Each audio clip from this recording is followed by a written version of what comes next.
My name is Geneva Hall, and I am proud of myself because I have drive and ambition, and I know what I want. And the most important thing that I need now are the tools to get what I want. My name is Elaine Spencer, and I'm proud of myself because I have the determination and ambition to reach for higher goals. My name is Mary Billington, and I'm proud of myself because after 13 years I came back to school, and it took a lot of courage to quit a job, being the mother of 2 children and the head of a household. My name is Rachel Crudy. I am proud of myself for the independence that I am gaining for myself and my 5 children. I'm proud of coming here to study so that we will not only have financial security, but a better way of life. My name is Jessie Mae Ford, and I'm proud of myself because I'm taking this opportunity to better the condition in life for my children and myself. Downtown New Orleans, a city like many other American cities, confronted with the problems of growth, change, decay, challenged to rethink, replace, rebuild, and to retrain many of its people. Attached to Canal Street, the city's urban core is a 1-block appendix, exchange place. For years, a kind of dead end for winos, vagrants, drifters, dead men. Each weekday morning, about 8:45, Jessie Mae Ford, a product of the slums, mother of 3, and the children's sole support, approaches the door of an elegantly paneled building. It is called the Adult Education Center. It stands in stark contrast to its present surroundings. Once it was the site of a rundown ballroom known as the Squirrel Cage, where the nuts meet. Here, a group of local businessmen, aided by a grant from the federal government, inspired by a small group of dedicated educators, have built a special kind of school. Its approach is both business-like and highly personal. How are you? Fine. How's everything? Everything's the same. What's back on? Oh, lovely. Good. Jessie Mae Ford is more or less typical of the kind of woman, both Negro and white, who are engaged in a tough and challenging 12-month secretarial course, hours 9 to 5. It is designed to move them from welfare and despair to job opportunity and placement, from self-consciousness to self-pride, to teach not only aptitudes, but in a sense to reshape their attitudes and renew their lives. The idea began as the dream of a Roman Catholic priest, Father Timothy Gibbons. The school opened in 1965 as an experimental program supported by a federal government grant. After 2 years, though, it became apparent that its permanent success depended on the kind of support which local businessmen now provide. Last year, the Adult Education Center dwindled and almost died. Today, it's remarkably alive. And so is Jessie Mae Ford, perhaps for the first time in her life.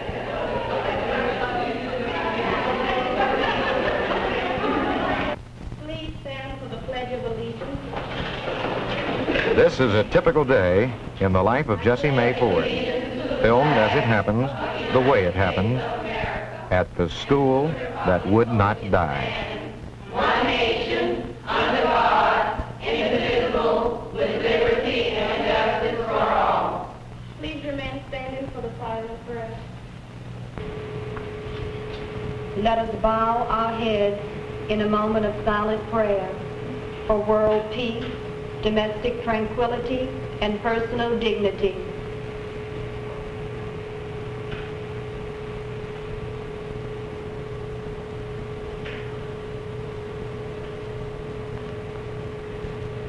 Amen. Every time I have to write to our customers requesting them to make a payment, I recall my school days when I used to find it so difficult to write a letter to my folks requesting spending money.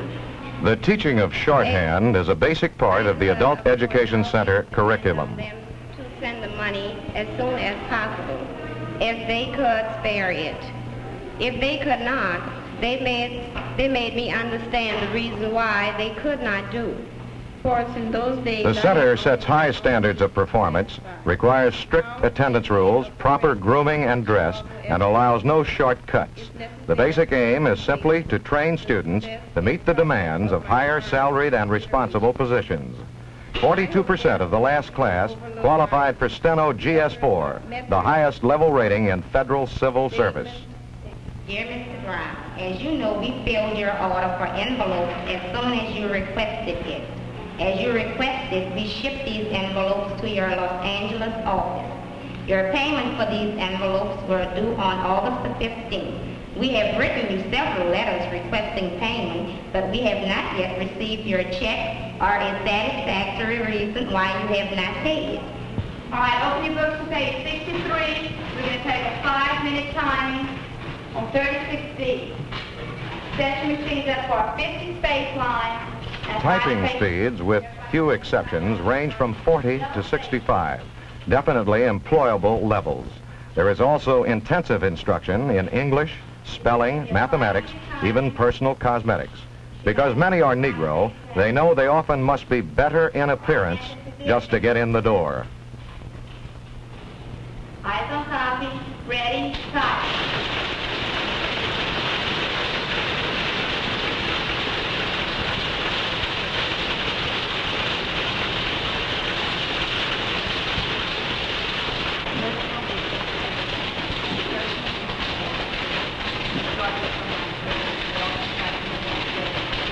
There is a strong personal rapport between the teachers and the students. The teachers do not coddle, but they obviously care. The atmosphere is clean, tidy, businesslike. For there is a shortage of good secretaries today, and they know that to be a good secretary requires both concentration and hard work. Yesterday's discussion about the gun laws was quite interesting. Apparently you've done quite a bit of reading and thinking of your own. Your opinions about whether we ought to have these laws, these federal laws, are quite interesting. What do you think about Sammy Davis Jr., though? What do you think about Yes, I Can? Let's leave Miss Felice Lemoyne teaches reading and self-expression. Many of her students had never read a book before.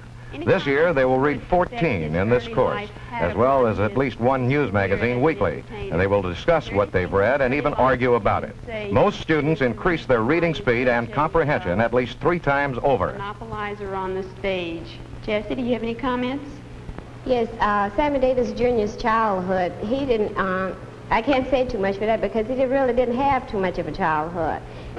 And he didn't have any friends whatsoever. Even when he went into the service, he was a loner. He didn't have any friends, you know, that he could call friends or anybody he could write to except for his father and his grandmother and his friend. And I just don't see, you know, I think that's probably why he, you know, acts the way that he does on stage and, you know, sort of monopolize.